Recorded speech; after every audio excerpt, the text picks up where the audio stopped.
ايه صباح الفل، عاملين ايه؟ يا رب تكونوا بخير. وصفة النهاردة بقى من احلى الحاجات اللي انا عملتها من اول ما فتحت القناة. احنا عملنا حاجات كتير قوي، بس دي بجد يا جماعة رهيبة، لازم تجربوها. يمكن عشان انا بحب الشاورما قوي، او اعتقد كل الناس بتحب الشاورما. الوصفة دي كده ميكس ما بين السوري والمصري، فيها كده لمسات من دي على لمسات من دي. بس بجد طعم التتبيلة رهيب. رهيب بجد يا جماعة، ريحتها وهي بتستوي يعني يا ريت لو انتوا بتحبوا الشاورما تعملوا لايك. بصوا الجمال، مش قادرة اوصف لكم هي قد ايه رهيبة. لو عجبكم الفيديو ما تنسوش تشتركوا في القناة ولايك وشير وفعلوا الجرس عشان توصلكوا اشعارات بكل وصفاتي. ما تنسوش تحطوا تطبيقاتكم على الجروب بتاعي على الفيسبوك. يلا بينا نبدأ. معايا اول حاجة هنا 900 جرام او كيلو من اللحمة. اي نوع بقى انتوا تفضلوه، كندوز ضاني، اي نوع انتوا تفضلوه او غير كده يعني مفيش اي مشاكل.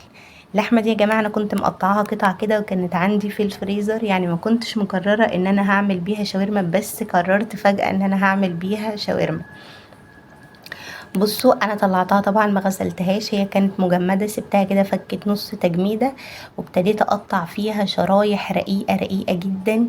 وبعدين بنعمل شريحه بنقسمها اتنين كده بشكل طولي، او على حسب حجم الشريحة، يعني احنا بنعملها ايه شرايح رفيعة.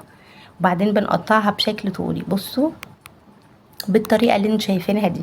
ويفضل انكم تقطعوها وهي مجمدة خالص، بتسهل عليكم كتير جدا. وكمان يا ريت ان السكينة تكون حامية قوي اللي بتقطعوا بيها، عشان ما تتعبوش وتسهل عليكم جدا. هي ما خدتش معايا في التقطيع حوالي دقيقتين. وهنا بقى نقطع كل الكمية بنفس الطريقة.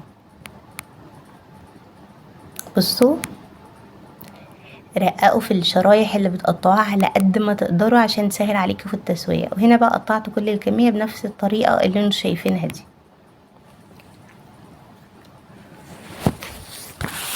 وهنا بقى معايا البهارات بتاعتي، توم باودر وبصل باودر وبهارات لحمة، دي بتتجاب من عند العطار، وملح وفلفل اسود وكمون.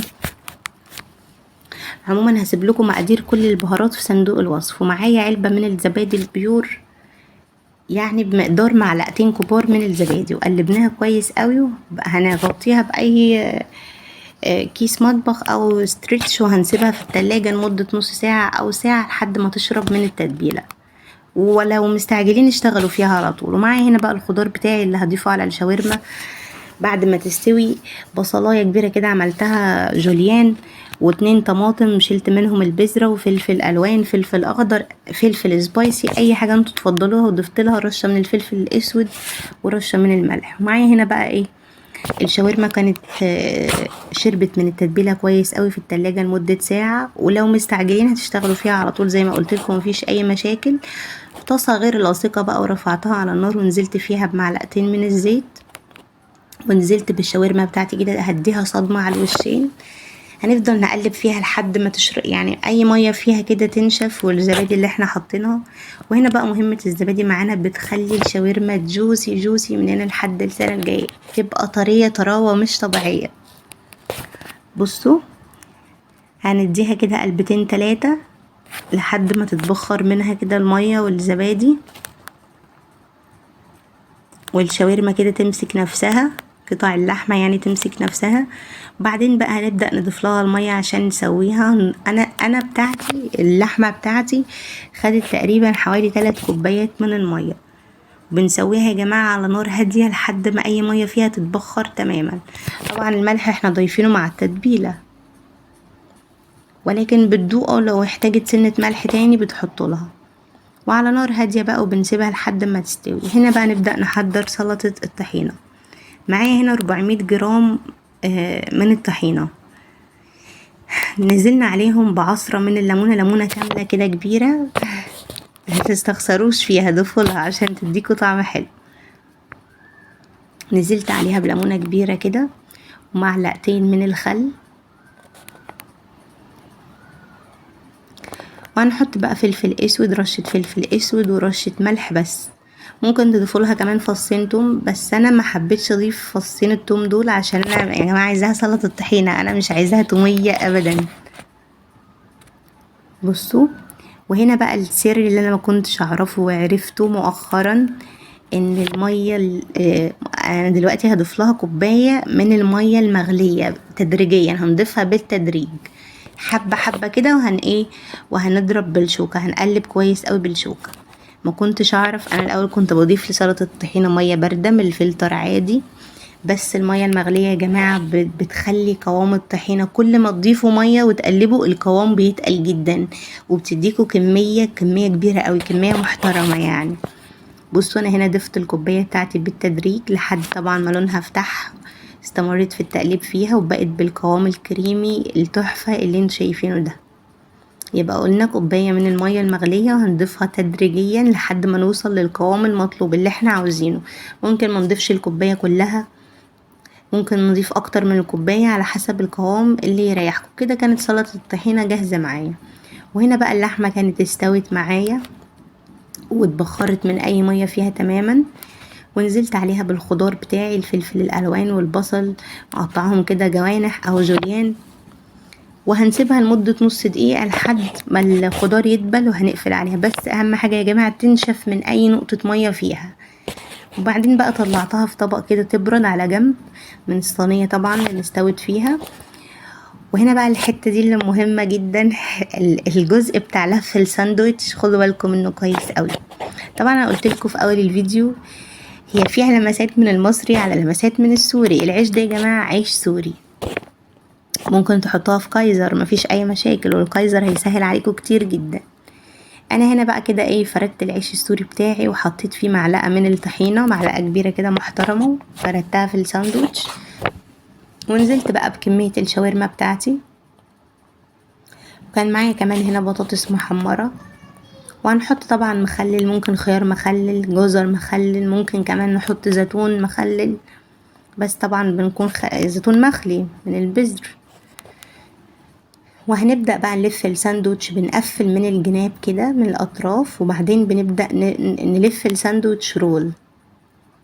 كمان انا عملت كمية، يعني عملت كمان في الكايزر، عملت كام واحدة كده بالكايزر وكان طعمهم رهيب. طبعا هي بتتعمل في الكايزر اصلا عشان هي شاورما مصري، بس انا زي ما قلت لكم حبيت اعمل فيها لمسات من دي على لمسات من دي. بالمناسبة كمان انا العيش بتاعي مش فريش، يعني العيش مش لسه جايباه، لا كان عندي في الفريزر. ففي سنة فرولة كده، يعني هو في سنة فرولة، بس مفيش اي مشاكل، يعني انا اتعاملت معاه عادي ولفيته، الدنيا كانت تمام. وهعمل معاكم كمان واحد هنا تاني بنفس الطريقة عشان تعرفوا اكتر. بصوا انا عموما يعني كيلو اللحمة عمل معايا حوالي 5 سندوتشات، يعني كفة معايا حوالي 5 سندوتشات بالحجم ده. الساندوتش مشبع جدا، يعني لو انتوا بقى عدد الافراد كتير يفضل، اصلا انا ماليه الساندوتش قوي، لو عدد الافراد كتير يفضل انكم تزودوا كميه اللحمه. بصوا هو تقريبا قضى معايا حوالي 5 سندوتشات، حتى الساندوتش الخامس ما كانش الكميه فيه كبيره قوي. وبنبدا نقفله بنفس الطريقه. هو العيش انا بتعامل معاه باحساس عشان مفرول بس مفيش اي مشاكل. بصوا وهنا قفلته بالشكل ده وكان شغال تمام، يعني الدنيا تمام.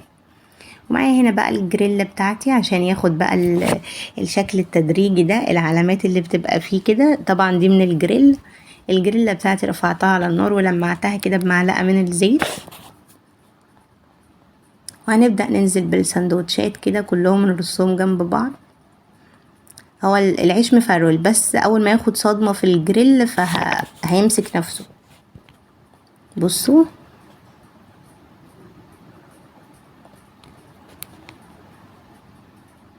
وبعدين بقى كان خد طبعا الشكل التدريجي ده من الجريل وطلعته، مش قادرة اوصف لكم هو قد ايه كان رهيب بجد، عجب كل الناس اللي كانت منه قوي. وبعدين بقى جنبه بيبسي ده اساسي. بصوا الجمال،